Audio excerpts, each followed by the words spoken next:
Bonjour, aujourd'hui nous allons voir de manière un peu générale quelles sont les fonctions de l'État, quel argent il dépense pour remplir ses fonctions et quelles recettes il reçoit pour remplir ses fonctions.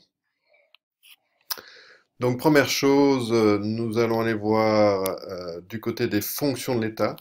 Donc là, c'est la théorie de Richard Musgrave, hein, qui est un économiste dans les années 1950, qui reconnaît trois types de fonctions différentes à l'État. Les fonctions d'allocation, les fonctions de redistribution et les fonctions de régulation.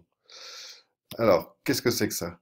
Donc d'abord, la fonction d'allocation, elle consiste à affecter des recettes budgétaires à la production de biens et de services collectifs. Biens et services collectifs qui ne peuvent généralement être assumés par le marché. Donc ici, on retrouve la notion de consommation collective. Donc ce sont des choses que les entreprises ne pourraient pas faire simplement parce que c'est pas rentable ou que pour que ce soit rentable, ce serait beaucoup trop cher. On a par exemple l'éducation, les chemins de fer, le transport, la distribution d'eau. Voilà, tout ça, c'est la fonction d'allocation. La fonction de redistribution, maintenant, ça consiste à prélever des ressources économiques à ceux qui en disposent pour les redistribuer à ceux qui en ont besoin. Donc, on va prendre de l'argent là où il y en a et on vient le mettre là où il y en a moins ou voire où il n'y en a pas. Donc, ça permet de diminuer les inégalités dans le cadre d'une politique de solidarité. Petite parenthèse ici, diminuer les inégalités, ça permet aussi à l'État de survivre, parce qu'à partir du moment où les inégalités sont beaucoup trop fortes, à partir du moment où des gens crèvent de faim dans la rue, tandis que d'autres volent en jet privé, ben, il y a forcément à un moment ou à un autre une révolution et l'État est mis à bas. Donc c'est aussi une façon pour l'État de survivre, de redistribuer les richesses. Donc là, c'est évidemment par le biais des taxes, hein. Et on a les taxes sont redistribuées, par exemple en allocation de chômage pour ceux qui ont perdu leur emploi, ou aux allocations en allocation familiale pour ceux qui ont des enfants, ce qui entraîne des charges supplémentaires. Alors la fonction de stabilisation ou de régulation, on va plutôt parler de fonction de régulation, ça consiste à corriger les déséquilibres économiques au moyen de politiques budgétaires, monétaires, fiscales ou juridiques. Donc là, c'est le moyen, les moyens qu'a l'État d'influencer l'économie. Par exemple, en donnant des subventions pour placer des panneaux solaires, donc voilà, pour aider les gens à placer des panneaux solaires parce que l'État pense que c'est bien pour le climat, par exemple, ou les titres-services pour aider les gens dont le métier c'est de nettoyer et qui bien souvent avant les titres-services faisaient ça au noir, et bien les titres-services a permis de régulariser la situation de pas mal de gens qui font du nettoyage. Alors, nous allons aller voir maintenant quels sont les types de dépenses qu'a l'État. Évidemment, c'est en relation avec les fonctions qu'il remplit, hein, bien sûr. Alors, on a des transferts et subventions, on a des dépenses d'infrastructure et des dépenses courantes. Alors, la première qu'on va aller voir, c'est les dépenses courantes. Donc là, c'est dans le domaine des services publics qui sont proposés à l'ensemble de la population. On voit bien le lien avec ce qui était avant. Donc, par exemple, en matière de culture, ou en matière d'éducation de nouveau, ou en matière de santé. Ou la justice, c'est vrai, par exemple, la justice, c'est un service public, hein. Ou la police, qui est aussi un service public de maintien de l'ordre. Ou les prisons, qui sont aussi un service public. Ou l'armée. Tout ça, ce sont les dépenses courantes.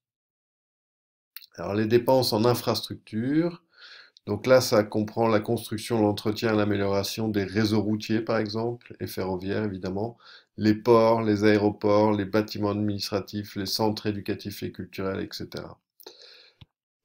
Deux choses, c'est que ça permet à l'État de remplir ses missions de service public. Ben oui, s'il n'y a pas de centre éducatif, ça va être difficile de faire de la culture.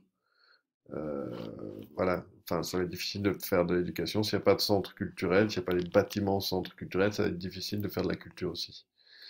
Et deuxième chose, C'est que ça stimule les échanges commerciaux et les investissements des entreprises. Ben oui, ça permet aux entreprises de fonctionner.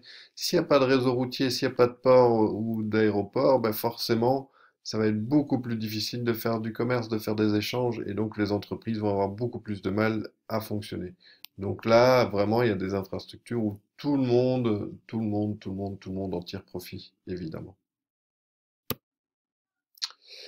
Alors pour ce qui est des transferts et des subventions, ben là, c'est la fonction de redistribution. Ils ont pour but de redistribuer les revenus de manière optimale.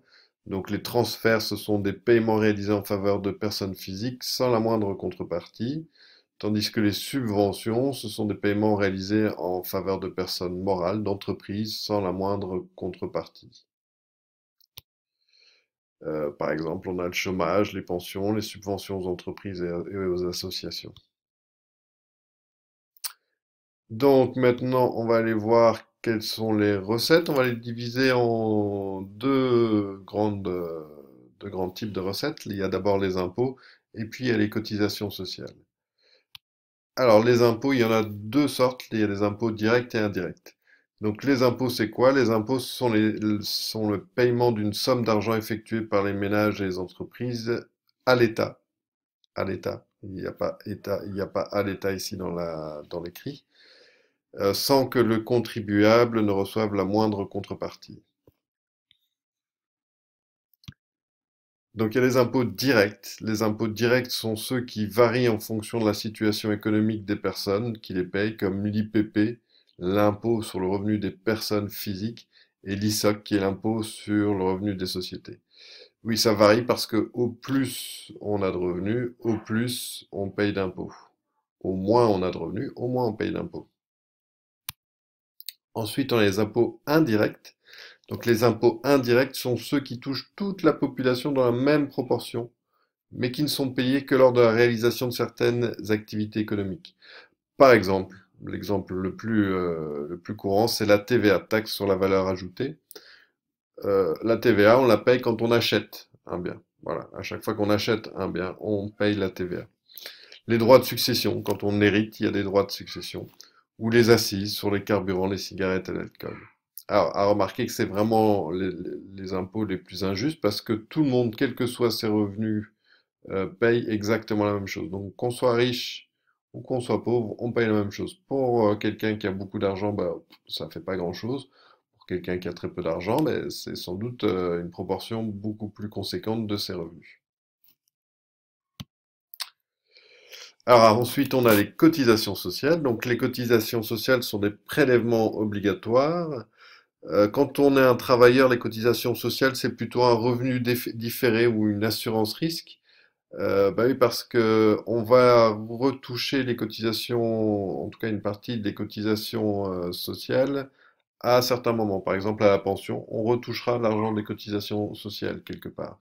Quand on est malade, on retouche l'argent des cotisations sociales. Donc c'est une sorte d'assurance. Euh, Par contre, pour l'employeur, c'est une sorte d'impôt indirect qui frappe l'utilisation de la main-d'œuvre. C'est pour ça que vous entendrez parfois le mot de parafiscalité pour parler de cotisation sociale.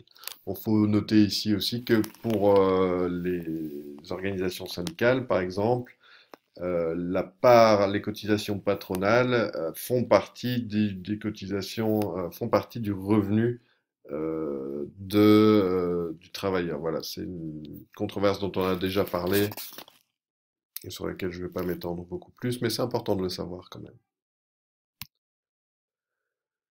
Voilà, vous en savez plus sur les fonctions, les dépenses et les recettes de l'État.